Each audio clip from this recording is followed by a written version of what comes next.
할렐루야. 자, 오늘은 주님의 날이며 특별히 성령 강림절입니다. 여러분, 성령의 임재로 교회는 세워졌습니다. 예, 그래서 세계 온 교회의 생일이 바로 성령 강림절이에요. 그리고 이 복음의 불모지 땅, 이 복음의 불모지 땅인 바로 우리나라에까지 성령의 역사가 그렇게 일어났으며 바로 우리 진목교회가 53년 전에 이렇게 이곳에 세워지게 된 것입니다. 이 모든 것이 바로 성령의 감화감동되어진 하나님의 역사라는 말입니다. 그렇습니다. 성령님이 일어나면 새로운 능력이 일어나게 됩니다. 우리가 가능하고 불가능하고 그게 중요한 게 아닙니다. 하나님께서 가능하게 하시면 그것이 곧 하나님의 역사가 된다는 사실을 믿으시기 바랍니다. 이 모든 것이 새로워질 것이고 우리 진목교회는 더욱 하나님의 기쁨으로 성장하게 될 줄로 믿으시기 바랍니다. 오늘 진목교회에 올라 영광스러운 정말 하나님의 전에서 온 성도들이 다 함께 하나님만을 예배하십시다. 주의를 기억하며 하나님을 예배하는 성도들을 주님은 절대로 잊지 않으실 것이고 복 주실 줄로 믿으시기 바랍니다. 자, 오늘 말씀은 에스라 7장 1에서 10절로 학자 겸 제사장인 바로 에스라에 대한 말씀입니다. 자, 이제 1에서 6장까지, 앞서 1에서 6장까지는 상반부, 이 에스라서의 상반부가 끝났습니다. 상반부는 1차 포로귀환입니다. 1차 포로귀환 하여서 예루살렘 무너진 성전을 다시금 재건하는 이야기였어요. 그리고 이 하반부인 이제 7장에서 10장까지는 2차 포로귀환에 대한 이야기예요. 2차 포로귀환인데 그 인도자가 바로 누구냐? 에스라입니다. 예. 그런데 오늘 본문에 보면 에스라는 본인을 제3자처럼 그렇게 표현하고 있어요. 본인임에도 불구하고 제3자처럼 얘기하고 있단 말이에요. 왜 그럴까요? 본인 이야기를 꼭 다른 사람 얘기처럼 지금 하고 있는 거거든요. 그 이유는 이 포로귀환의 역사는 사사로운 것이 아니란 말입니다. 예. 저 역시 이 시간 제 개인적인 말로 제 개인적인 주장으로 하는 것이 아니라 분명한 것은 하나님의 말씀을 근거하여 그리고 성령이 주시는 뜻에 따라 순종하며 말씀을 증거하는 것입니다. 때문에 우리 성도들은 인간 목사의 말이 아니라 하나님의 말씀에 들으시고 순종하며 합력할 수 있기를 주님과 저를 축원합니다. 자, 그런데 우리 이 하나님의 택한 자들 이루어지는 역사, 그래서 항상 강조하지만 우리가 역사를 영어로 히스토리라 한다. 히스토리. 그런데요, 히스토리가 바로 히스 스토리, 그러니까 그분의 이야기라는 거예요. 그분의 이야기. 누굴 말하겠습니까? 하나님, 우리 주 예수 그리스도를 얘기하는 겁니다. 주님의 이야기가 우리를 통해서 써가지는 것, 그것이 바로 역사라는 말을 아시기 바랍니다. 때문에 에스라도 자신의 이야기지만 제3자처럼 취급하여서 남의 얘기하듯이 이렇게 얘기하는 것은 조심스럽다라는 것이지요. 예. 이 에스라라는 사람, 이 에스라의 사람의 이름은 도우심. 에스라의 뜻은 도우심이라는 뜻이에요. 이스라엘 백성들이 바벨론으로 포로로 붙잡혀 갔지만, 그곳에서 이제 태어난 2세들이 있습니다. 그 포로 2세들이 바로 그 중에 한 사람이 바로 이 에스라. 에스라 또한 역시 예루살렘 땅에 한 번도 밟아본 적이 없는 사람이에요. 자, 그런데 그는 바로 믿음의 조상들로부터 대대로 믿음을 그렇게 전수받은 제사장 가문, 바로 아론의 16대 손이라 5절 말씀에 보면, 그렇죠? 오늘 보면 5절에 보면 바로 아론 대제사장의 16대 손이 에스라예요. 그래서 에스라는 제사장입니다. 그리고 학문을 연구한 학자였다는 말이죠. 지금껏 유대인들 중에 가장 유명한 3대 랍비가 있습니다. 3대 랍비. 그 중에 에스라, 히렐, 그리고 여러분들 가말리엘은 신약시대 사람인데요. 바로 바울이 사울이었을 때의 스승이 바로 가말리엘이죠. 근데 그 중에 에스라를 첫 번째로 꼽습니다. 에스라를 첫 번째로 꼽아요. 그만큼 이 에스라는 오늘 보면 11절에서 보면 바로 율법에, 모세 율법에 아주 익숙한 학자 겸 제사장이었더라라는 거예요. 이스라엘 백성들에게 율법을 준 사람은 모세였지만 이 율법을 준행하기 위해서 가장 열심히 연구한 학자, 그 학자가 바로 에스라라는 말이에요. 1차 포로귀환, 자 1차 포로귀환 때는요 BC 536년 바벨론을 멸망시키고 바사 제국을 세운 바로 고레스 왕, 이 고레스 왕에 의해서 이루어졌지만 이 일의 주도자는 스룹바벨과 예수아였습니다. 스룹바벨은 총독이었고 예수아는 제사장이었어요. 예, 그렇게 1차 포로귀환이 진행되었고요. 이제 이 사명을 받은 것은 예루살렘 성전을 건축하는 것이었습니다. 예루살렘 성전을 건축하라. 그러나 에스라서 1장에서 6장까지는 정작 어떻습니까? 에스라 본인의 이야기는 나오질 않아요. 여러분, 에스라서인데 그런데 1장에서 6장까지 에스라 이야기는 없습니다. 스룹바벨과 바로 예수아를 중심으로 해서 무너진 성전을 건축하는 것, 그리고 바로 진행된 것도 아니었죠. 7개월 동안이나 허송세월을 보내버렸고 14년 동안이나 성전 건축은 정지되었고, 이렇게 21년이 되어서야 4년 동안 성전이 건축되어져서 21년에 만에 이제 성전이 건축되게 되어진 것이 바로 에스라서 1에서 6장까지 이야기였어요. 이제 7장부터는 이제 본격적으로 에스라 사람이 등장한단 말이에요. 오늘 보면 7장부터 마지막 10장까지 본격적으로 에스라가 이제 예루살렘을 돌아와서 이루어지는 내용이에요. 2차 포로 귀환의 이야기입니다. 예. 에스라는 2차 포로 귀환의 지도자, 그리고 제3차, 그러니까 바벨론 포로로 돌아오는 건 3번에 걸쳐서 이루어집니다. 그의 1차 포로 귀환의 지도자는 스룹바벨과 예수아, 2차 포로 귀환의 지도자는 오늘 본문에 바로 에스라, 그리고 바로 3차 포로 귀환으로 이루어지는 그것은 바로 느헤미야입니다. 느헤미야. 그래서 우리가 에스라, 느헤미야 이 두 권을 통하여서 1차, 2차, 3차 포로 귀환의 이야기들이 다 나와 있다라는 거예요. 자, 모세가 율법을 기록한 시기는 BC 1400년 전입니다. 예수님 오시기 전 1400년 전에 모세 율법이 그렇게 준비되었는데 에스라가 예루살렘으로 귀환한 때는 BC 458년이에요. 458년. 그렇다면 모세에 기록된 이 율법이 이 덮여져 있던 이 시기, 그러니까 발견되지 못했던 그런 상황, 이것이 바로 900년이나 세월이 흘러갑니다. 물론 도중에 역대하, 우리가 또 이제 앞으로 보겠지만 역대하 29장에서 31장, 역대하 29장에서 31장에 히스기야의 종교개혁이 있습니다. 히스기야의 종교개혁이 있었고 요시야는 역대하 34장에 이 바로 히스기야의 종교개혁이 단행되는데요. 특히 역대하 34장 14절 이하에 보면 힐기야가 모세에 전해서 율법을 발견하였더라라고 기록하고 있거든요. 그러나 어떻습니까? 율법을 본격적으로 연구한 것은 에스라가 처음입니다.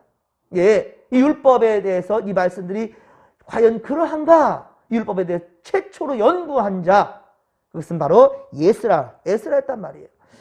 그래서 이스라엘 역사의 새로운 장을 여는 위대한 인물로 기억되는 것입니다. 에스라는요. 율법을 저버리고 하나님을 등졌을 때는 결국 이방인들처럼 되니까 이방인에게 가서 종살이까지 하지 않았습니까? 이방 나라에 의해서 지배를 받은 역사, 참 부끄럽고 그리고 하나님께 너무 죄송스러운 역사. 그러하기에 1차 포로귀환 때, 오늘 이제 주일 말씀에서 증거되겠지만 다시 한번 보겠지만요. 예, 에스라서 3장에 보면 성전의 기초가 세워질 때 두 부류가 있었죠. 나이 먹은 부류는 어땠습니까? 펑펑 울죠. 왜?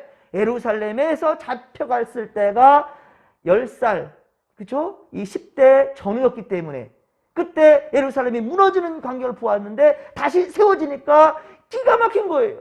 그래서 펑펑 웁니다. 그리고 이 에스라처럼 젊은 70대 전, 그쵸? 70년 바벨론 포로 생활을 했으니까. 그러니까 40대, 50대, 60대, 아니면 30대, 좌우지간 이런 사람들은 성전에 세워진 것을 보니까 이제는 귀로만 들었던, 부모님 세대로부터 귀로만 들었던 모습을 이제 예루살렘의 성전에 세워진 것을 보니, 기초가 닥쳐진 것을 보니 어땠습니까? 너무 즐거운 거예요. 함성을 치며 기뻐하며 노래를 부르지요.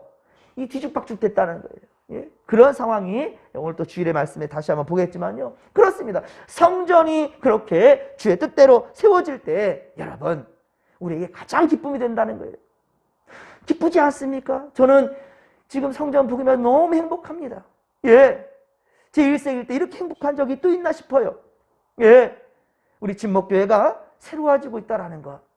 하나님의 선한 역사에 동참되어 있다는 것. 얼마나 고맙고 감사한지 모르겠어요. 교회 한번 올라가면 내려가기 쉽네요. 그러다 보니까 어제도 거의 12시 다 돼서 12시 넘어서 내려왔던 것 같아요. 새벽. 예. 좋습니다. 여러분 교회에 가고 싶은 교회 우리 진목교회. 아멘. 가면 머무르고 싶은 교회 진목교회. 가면 떠나기 싫은 발이 떨어지지 않은 교회 그 진목교회. 이 바로 우리 진목교회가 되기를 간절히 빌고 소망합니다. 자, 이런 마음으로 지금 예루살렘에 와서 이제 율법을 연구하고 제대로 연구된 말씀을 또 성도들에게 이스라엘 이 바로 자손들에게 가르치기 위해서 최선을 다하는 이 지금 에스라 그 이야기를 우리가 보고 있다는 말입니다. 자, 5절에 보면 에스라는 대제사장 아론의 제16대 손으로서 학자 겸 제사장이었더라라고. 예, 그래서 모세의 율법에 익숙한 자, 능통한 학자였다라는 거예요. 말씀을 가까이 하며 말씀을 사모하니 그렇게 하나님께 사랑받고 도움을 받는 것은 당연한 일이겠죠. 그래서 그 이름값을 하는 거예요. 그 이름값이 뭐냐? 바로 도움이라는 거예요. 도움. 예. 에스라 그의 이름에 걸맞도록 하나님께 도우심을 받는 자가 되었더라라는 거죠. 그리고 자신이 받은 그 도움, 하나님 주신 그 지혜로 이제는 백성들을 향하여서 이스라엘의 성도들을 향하여서 그 말씀을 설파하는 거예요. 참된 바로 말씀의 지도자가 되는 겁니다. 여러분 하나님께 인정받고 사랑받는 사람이란다면 여러분 세상에서도 하나님께 인정받고 사랑받는 사람이란다면 성도란다면 세상에서도 인정받지 못할 사람이 없습니다. 여러분. 예.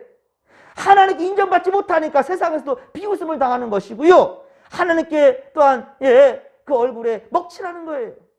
제대로 된 신앙생활을 해야 된다는 거예요. 6절 하반절에 보십시오.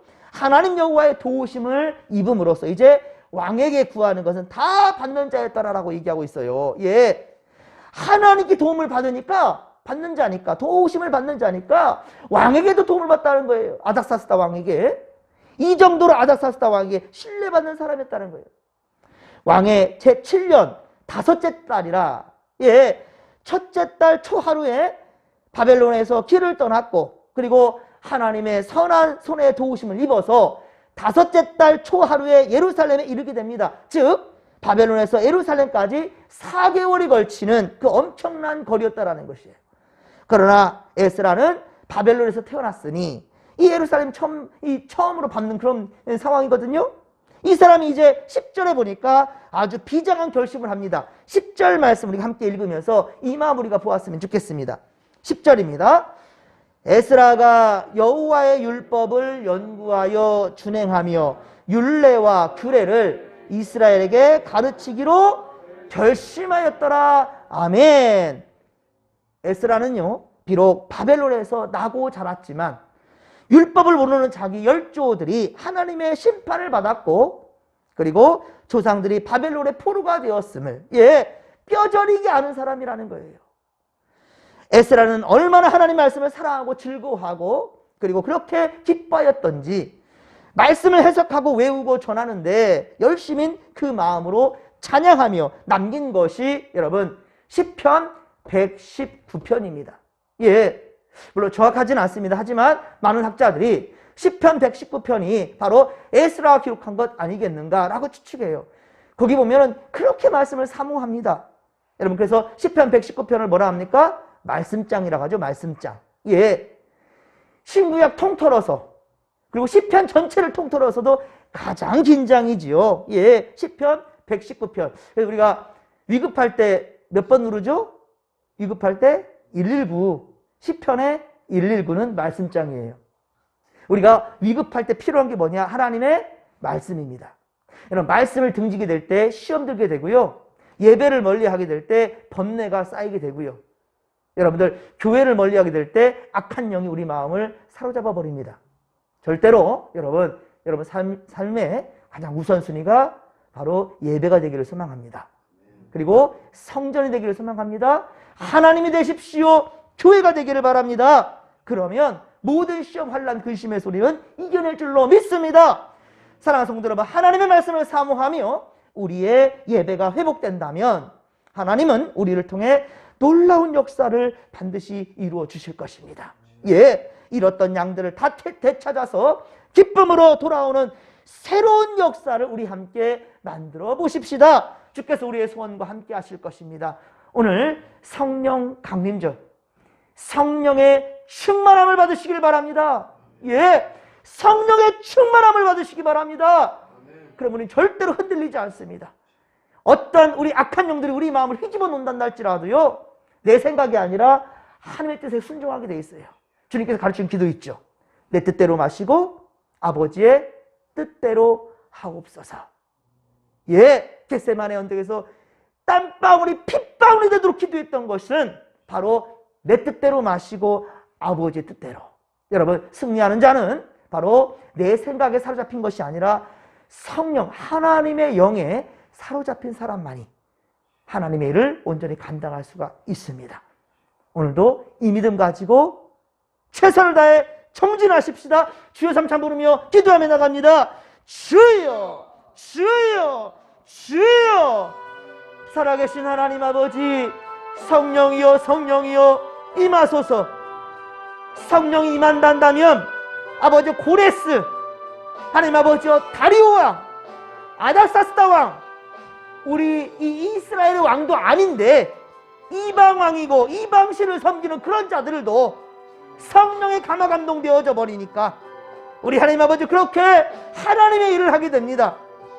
주여, 하물며 우리 예수 믿는 자들이 세상의 생각과 내 고집과 내 생각이 아닌 오직 하나님의 생각에 사로잡힌다 한다면, 성령의 소유를 따라 아버지 우리가 아버지 일을 감당한다면 오 주여, 우리가 못 이룰 일이 없나이다.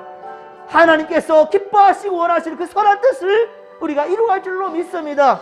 주여, 나를 비우고 예수의 생각으로 채우게 하시고 성령이 감화 감동되어진 행동을 할 수 있도록 주여 도와 주시옵소서.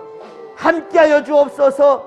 오늘도 주여, 우리 특별히 주님의 날, 우리 특별히 성령 강림절 세상길로 가지 않게 하시고 오직 주님 앞에서 새로운 역사를 함께 써갈 수 있도록 주님 도와 주옵소서. 오늘은 온 교회의 생일입니다. 성령께서 임하심으로 말미암아 교회가 세워졌습니다. 주여, 우리의 생각의 첫 단추가 오직 주님의 뜻에 맞출 수 있도록 도와주옵소서. 내 가정의 평강, 내 교회, 내 직장, 내 삶의 평강, 아버지 이것은 사람들의 생각에 흘러가는 것이 아니라 바로 하나님의 생각에 온전히 포커스를 맞춰야 되는 것입니다. 하나님 아버지 도와주소서. 그 믿음을 주시옵길 원합니다. 하나님 도와주옵소서. 주님, 믿음 없음을 용서하시고 우리 주여, 우리에게 가장 귀한 믿음을 허락하여 주옵소서. 우리 진목교회 살아가게 하시고 하나님 아버지 구원의 방주로 허락해 주셨사올지니 항상 하나님 중심, 말씀 중심, 교회 중심, 예배 중심의 삶을 살아가는 주여 우리가 되게 하시고 우리 진목교회가 미래가 있고 희망이 있음을 우리가 아버지여 분명 기도의 제목 삼으며 이것 우리 삶 가운데 경험해 갈 수 있도록 주님 도와주옵소서. 함께 하소서. 함께하여 주옵소서.